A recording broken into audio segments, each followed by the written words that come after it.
Kali ini, kita akan membahas materi tentang stratifikasi sosial. Kenapa sih ada orang yang hidup mewah, tapi ada juga yang harus kerja keras cuma buat makan?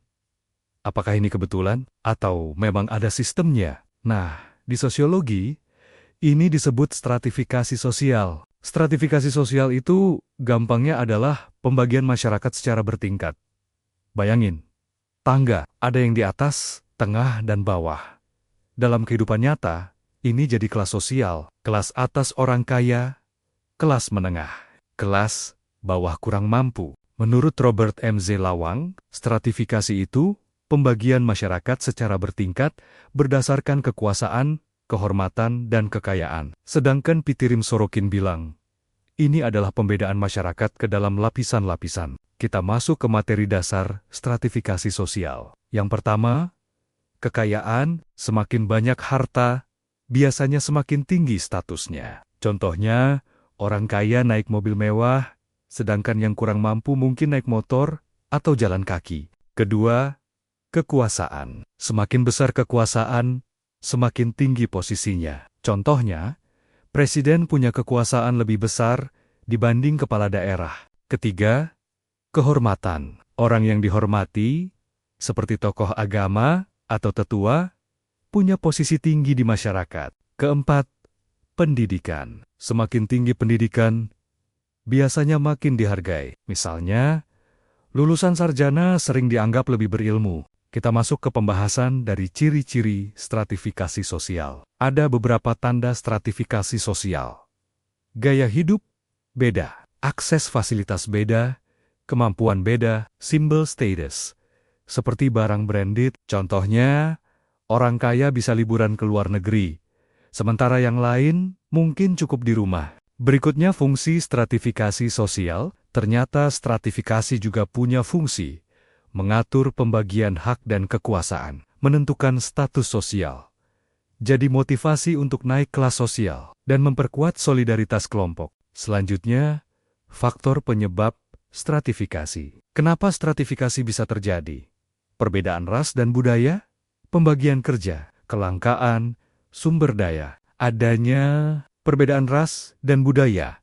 Misalnya kelas sosial berdasarkan warna kulit ras yang pernah terjadi di Afrika Selatan, apartheid, Amerika Serikat, dan beberapa negara di benua Amerika. Selanjutnya, adanya pembagian tugas yang terspesialisasi. Spesialisasi pekerjaan membuat terjadinya pelapisan sosial. Mereka yang menduduki pekerjaan atau posisi yang lebih tinggi mendapat lapisan di atas juga. Misalnya, manajer akan menempati posisi lebih tinggi dibandingkan dengan staf pribadinya. Selanjutnya, sifat stratifikasi sosial. Terbuka, stratifikasi terbuka itu artinya kamu bisa naik kelas. Misalnya dari keluarga sederhana jadi sukses karena kerja keras. Tertutup, kalau tertutup, susah berubah. Contohnya sistem kasta. Campuran, kalau campuran. Ada yang bebas, ada yang dibatasi. Selanjutnya, bentuk stratifikasi sosial. Ekonomi Aristoteles dan Karl Marx. Ada yang membagi berdasarkan ekonomi, sangat kaya, kaya, miskin.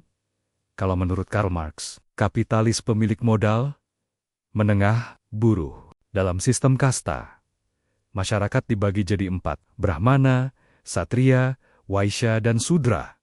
Masalahnya, kamu nggak bisa pindah kelas. Lahir di bawah, ya tetap di bawah. Lahir di atas, tetap di atas. Itulah stratifikasi sosial tertutup. Oligarki adalah sistem di mana kekuasaan dipegang oleh sedikit orang, tapi sangat berpengaruh. Biasanya, kelompok kecil ini punya kekuatan karena kekayaan, keturunan, atau militer. Jadi, walaupun jumlahnya sedikit, mereka bisa mengatur banyak orang. Contohnya pernah terjadi di Uni Soviet saat Stalin, dan Afrika Selatan di masa pemerintahan kulit putih. Dan yang terakhir adalah pendidikan. Itu bisa menentukan posisi sosial kamu.